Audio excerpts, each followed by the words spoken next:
1 जुलाई से सीबीएसई की परीक्षा होगी। 10वीं और 12वीं की बची हुई जितनी भी परीक्षाएं हैं वो 1 जुलाई से 15 जुलाई तक के बीच होने वाली है। बची हुई जो परीक्षाएं हैं वो सब 1 तारीख से यानी 1 जुलाई से होगी। 1 जुलाई से सीबीआई की 10वीं की और 12वीं की बची हुई परीक्षाएं होने वाली है। उन तमाम अभिभावकों के लिए इस वक्त ये बड़ी खबर है जो ये सोच रहे थे कि अब क्या होने वाला है, क्योंकि कोरोना वायरस में लॉकडाउन पर लॉकडाउन बढ़ता जा रहा है। ऐसे में बच्चों के एग्जाम्स और इम्तिहान का क्या होगा, जो पढ़ा लिखा है, जो याद किया है, वो उसका क्या कर पाएंगे। और ऐसे में खबर आ गई है कि 1 जुलाई को 10वीं और 12वीं की जितनी भी बची हुई परीक्षाएं हैं वो होंगी। नीरज मेरे सहयोगी इस वक्त हमारे साथ जुड़ चुके हैं, जरा उनका रुख करते हैं। नीरज, डिटेल दीजिए।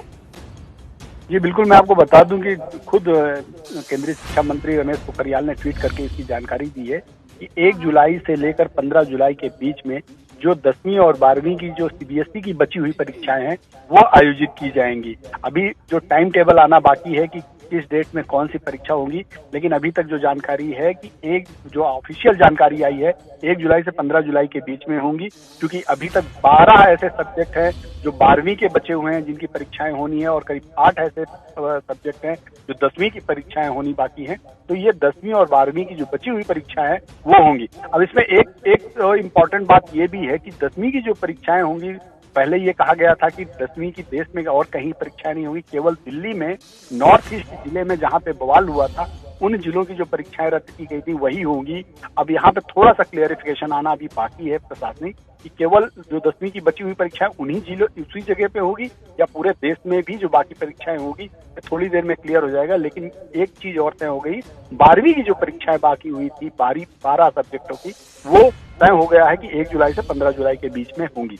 तो ये आज ऑफिशियल घोषणा केंद्रीय शिक्षा मंत्री की तरफ से की गई है कि 1 जुलाई से 15 जुलाई के बीच में ये देश के लाखों छात्रों के लिए, उनके अभिभावकों के लिए कंफ्यूजन उनका दूर हो गया। जी लेकिन अब इस बीच इस बात का ख्याल रखना होगा ना कि हम कोरोना काल में हैं, तो तैयारियां कैसे की जाएगी। जिस क्लास में जितने बच्चे आते थे उन बच्चों को दूर रखना होगा, सोशल डिस्टेंसिंग के जरिए उनको एग्जाम वगैरह लिखने होंगे, तो उतने लेवल पर क्लासेस मुहैया, स्कूल मुहैया कराने की पूरी तैयारी हो चुकी है क्या?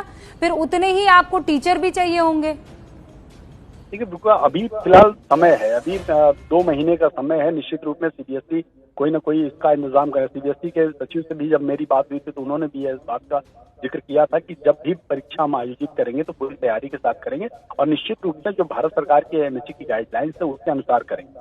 ये सोशल डिस्टेंसिंग सबसे महत्वपूर्ण है, मास्क सारे बच्चे पहने हों, इसके अलावा जो भी उनके पास इसेंशियल जरूरत के सामान हो वो होने चाहिए, उसके बाद ही परीक्षा कक्ष में बैठ सकते हैं। अब निश्चित रूप में थोड़ा सा इंतजाम बढ़ाना पड़ेगा, क्योंकि जो कभी पहले 2 बेंच में एक बेंच में 2 से 3 बच्चे बैठ जाते थे, अब वो बढ़कर ज्यादा हो जाएंगे, क्योंकि सोशल डिस्टेंसिंग में कम से कम 1.5 से 2 गज की दूरी चाहिए। जैसा कि प्रधानमंत्री खुद कहते हैं कि 2 गज की दूरी, तो 2 गज की दूरी का मतलब ये सीधा सीधा हो गया कि एक रूम में जहां 50 बच्चे बैठते थे अब वहां पे 30 से ज्यादा नहीं बैठ पाएंगे या 25 बैठेंगे। तो निश्चित रूप से कमरों की संख्या बढ़ानी पड़ेगी, इंतजाम बढ़ाने पड़ेंगे और सोशल डिस्टेंसिंग के दौरान कोरोना वायरस से जो बचाव के माध्यम है, चाहे वो मास्क हो, सैनिटाइजर हो, दूसरे इक्विपमेंट हो, उन सब का इस्तेमाल करना पड़ेगा। तो निश्चित रूप में सरकार के लिए आप जिस खबर का इंतजार कर रहे हैं और जिस खबर की क्लैरिटी का इंतजार कर रहे हैं उस पर नजर बनाए रखिएगा कि वो जहां पर दंगे हुए थे वहां पर क्या परीक्षाएं होंगी कि नहीं होंगी,